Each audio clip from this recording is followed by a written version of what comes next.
আল্লামা মামুনুল হক এক মূর্তির বিরুদ্ধে দাঁড়িয়েছিলেন, এক মূর্তির বিরুদ্ধে কথা বলেছিলেন, যার কারণে জালিমরা দীর্ঘ 3টা বছর তাকে কারারুদ্ধ করেছিল। কথা বলেন ঠিক কিনা? কিন্তু মজার ব্যাপার হলো, ছাত্র জনতার গণ উত্থানের সময় 5ই আগস্ট বাংলাদেশের তৌহিদি জনতা শত শত হাজার হাজার মূর্তি ভেঙ্গে চুরমার করে দিয়েছে। কথা বলেন ঠিক কিনা?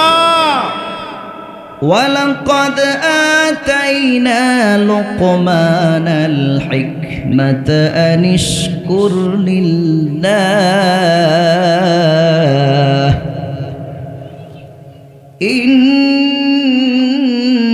ইন্নাশ শিরকা লাযুলমুন আযীম। আল্লাহ রাব্বুল আলামিন বলেন, আমি লোকমানকে প্রজ্ঞাদান করেছি এই মর্মে যে আল্লাহর প্রতি কৃতজ্ঞ হও, আর যে আল্লাহর প্রতি কৃতজ্ঞ হয় সে তো কেবল নিজের জন্যই কৃতজ্ঞ হয়। বলেন সুবহানাল্লাহ। এই জন্য সুখে দুঃখে সর্ব অবস্থায় প্রশংসা করব কার? কৃতজ্ঞতা আদায় করব কার? আল্লাহ। এই জন্য মহান আল্লাহ তাআলা বলেছেন, লোকমান হাকিমকে প্রজ্ঞা দান করেছি, সুতরাং লোকমান তুমি কৃতজ্ঞ হও, প্রশংসা আদায় করো আমি আল্লাহর। কথা বলেন ঠিক কিনা? মুসলমান ভাই, হযরত লোকমান হাকিম বিশাল একটা সমাবেশে জ্ঞান গর্ব আলোচনা করছেন। হাজার হাজার লক্ষ লক্ষ মানুষ জমায়েত হয়েছে। বলেন সুবহানাল্লাহ। হঠাৎ একজন ব্যক্তি দাঁড়িয়ে জিজ্ঞেস করল, হে আল্লাহর বান্দা, তুমি কি ওই ব্যক্তি নও যে অমুক বনে আমার সঙ্গে ছাগল চড়াতে? সুবহানাল্লাহ। হযরত লোকমান হাকিম বললেন, জি হ্যাঁ, আমি সেই ব্যক্তি, অমুক বনে আপনার সঙ্গে ছাগল চড়িয়েছি। আগন্তুক ব্যক্তি জিজ্ঞেস করলো, কিভাবে আপনি এত সম্মানের অধিকারী হলেন? লক্ষ লক্ষ জনতা আপনার ওয়াজ শোনার জন্য জমায়েত হয়, গোটা সৃষ্টিকুল আপনাকে সম্মান প্রদর্শন করে। বলেন সুবহানাল্লাহ। হযরত লোকমান হাকিম বললেন, 2টা কাজের কারণে আল্লাহ রব্বুল আলামিন আমাকে এত সম্মান দিয়েছে। আর এক রায়াতে এসেছে, কয়েকটি কাজ রয়েছে, কতগুলি আমল রয়েছে, এই আমলগুলো যদি তুমিও করতে পারো পৃথিবীর সমস্ত মাখলুক তোমাকে সম্মান করবে। বলেন সুবহানাল্লাহ। তাহলে এই আমলগুলো, এই কাজগুলো আমাদের করার দরকার আছে না নাই? জোরে বলেন, আছে না নাই? হযরত লোকমান হাকিম বলেন, তুমি জবানের হেফাজত করো, তুমি নিজের লজ্জাস্থানের হেফাজত করো, তুমি অঙ্গীকার পূরণ করো, আত্মীয়তার সম্পর্ক রক্ষা করো, আত্মীয়তার সম্পর্ক তুমি ছিন্ন করো না, আত্মীয়দের সঙ্গে ভালো ব্যবহার করো, সম্মান প্রদর্শন করো, এবং তুমি নিজের দৃষ্টিকে অবনত করো, আর তুমি নিজের প্রতিবেশীদের হক আদায় করো, নিজের প্রতিবেশীদের সাথে ভালো ব্যবহার করো, তাহলে গোটা সৃষ্টিকুল তোমাকে সম্মান করতে বাধ্য হবে। বলেন সুবহানাল্লাহ।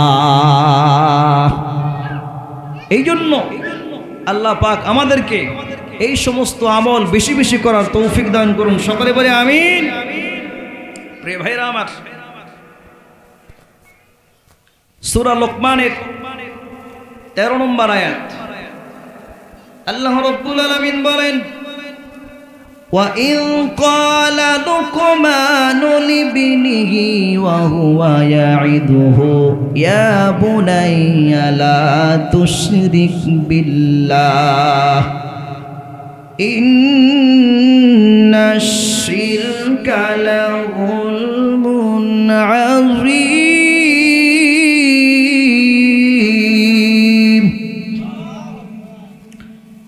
হযরত লোকমান হাকিম আপন আদরের সন্তানকে নসিহা পেশ করছেন, ওয়াজ করছেন, হে আমার প্রিয় সন্তান, খবরদার তুমি আল্লাহ রব্বুল আলামিনের সঙ্গে কাউকে শরীক করবা না। কেন করবা না জানো? আল্লাহ তাআলার সঙ্গে শরীক করা সবচেয়ে বড় মারাত্মক গুনাহ, ঠিক কিনা? আল্লাহ আল্লাহ क्या मुबारक नाम है, अल्लाह अल्लाह आशिकों का काम है, अल्लाह अल्लाह इच शीरी निस्त नाम शीरी शोकर मिकुन दु जानम तमाम। একটু জিকির করি লা ইলাহা, সবাই জবান করে লা ইলাহা, আওয়াজ দিয়ে লা ইলাহা।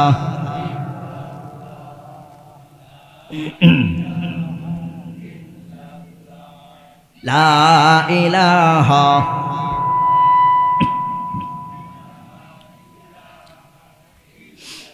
ألا يا ساكن القصر المعلى ستدفن عن قريب في التراب له ملك ينادي كل يوم لدون الموت يبنو للخراب قليل العمر في دار دنيا ومرجعنا إلى بيت التراب لا إله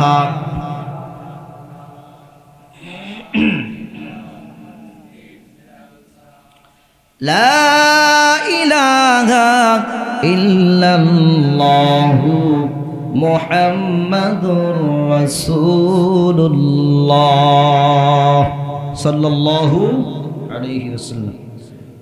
সম্মানিত প্রিয় ভাইরা আমার, আমাদের সমাজে শিরক নামক একটা গুনাহ ভয়াবহ রূপ ধারণ করেছে। কথা বলেন ঠিক কিনা? এই জন্য শিরক সম্পর্কে কিছু আলোচনা করা দরকার। কথা বলেন ঠিক কিনা? এই জন্য সবাই মনোযোগী হন, সবাই কান খাড়া করেন, কান লাগান।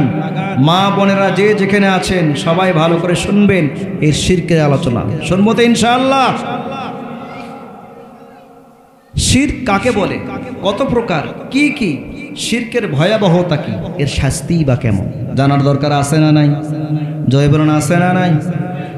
শুধু সুর দিয়ে ওয়াজ করলাম, কান ভরে গেল, পরে কিছু আর মনে থাকলো না, এর দাম আছে? এই জন্য শিরকের আলোচনা খুব একটা বেশি হয় না। এই জন্য আজকের আলোচ্য বিষয় হলো শিরক। এরপরেও মহিলা মা বোনদের জন্য স্পেশাল আলোচনা থাকবে ইনশাআল্লাহ। শিরকের শাব্দিক অর্থ হলো শিরকুন ওয়া শিরকাতুন, অর্থাৎ অংশগ্রহণ করা, অংশীদার হওয়া, শরীক হওয়া। পরিভাষায় শিরক বলা হয় হুয়া মুসাওয়াতুন ইনদাল্লাহি গায়রুল্লাহি বিল্লাহ ফীমা হুয়া হাক্কুল্লাহ, অর্থাৎ গায়রুল্লাহকে আল্লাহর বৈশিষ্ট্যের সমকক্ষ সাব্যস্ত করে দাও। আর একটু সহজ করে বলে দেই, আল্লাহ ছাড়া অন্য কাউকে আল্লাহর বৈশিষ্ট্যের সমান অংশীদার মনে করাকেই শিরক বলা হয়। কথা বলেন ঠিক কিনা? এই শিরক প্রথমত 4 প্রকার। কত প্রকার? সবাই বলেন কত প্রকার? শিরক ফিল যাত, শিরক ফিল রুবুবিয়্যাহ, শিরক ফিল উলুহিয়্যাহ, শিরক ফিল আসমা ওয়াস সিফাত। 1 নম্বর শিরক ফিল যাত, অর্থাৎ আল্লাহ তাআলার সত্তা কেন্দ্রিক শিরক। যেমন আল্লাহ তাআলা ব্যতীত অন্য ইলাহ আরো আল্লাহ আছে বলে বিশ্বাস করা, নাউযুবিল্লাহ। আল্লাহ তাআলার বিবি বাচ্চা আছে বলে বিশ্বাস করা, এটা হলো শিরক ফিল যাত, অর্থাৎ আল্লাহ তাআলার সঙ্গে, আল্লাহ তাআলার জাতের সঙ্গে শিরক করা। দ্বিতীয় নম্বর হলো শিরক ফির রুবুবিয়্যাহ, অর্থাৎ আল্লাহর কর্তৃত্ব, ক্ষমতায় এবং কাজে অন্য কাউকে শরীক করা। যেমন সৃষ্টি করা, জীবন দেওয়া, মৃত্যু দেওয়া, বিপদ থেকে উদ্ধার করা, আইন দেওয়া ইত্যাদি, এই সমস্ত কাজ কেবলমাত্র শুধুমাত্র আল্লাহ তাআলার সঙ্গেই নির্ধারিত। এই বিষয়গুলিতে আল্লাহ তাআলা ছাড়া অন্য কাউকেও শরীক করা, এটা হলো শিরক ফির রুবুবিয়্যাহ। 3 নম্বর শিরক ফিল উলুহিয়্যাহ, অর্থাৎ ইবাদতের মধ্যে আল্লাহ তাআলা ব্যতীত অন্য কাউকে শরীক করা, এটা হলো মূল শিরক। জাহিলি যুগে এই শিরকই প্রচলিত ছিল। আল্লাহ রাব্বুল আলামিন যুগে যুগে লক্ষাধিক নবী রাসূলগণ প্রেরণ করেছেন আল্লাহ তাআলার দিকে মানুষকে ডাকা এবং শিরক ফির উলুহিয়্যা থেকে মানুষকে নিষেধ করার জন্য। কথা বলেন ঠিক কিনা? এই শিরক ফিল উলুহিয়্যা এটা আবার 2 প্রকার।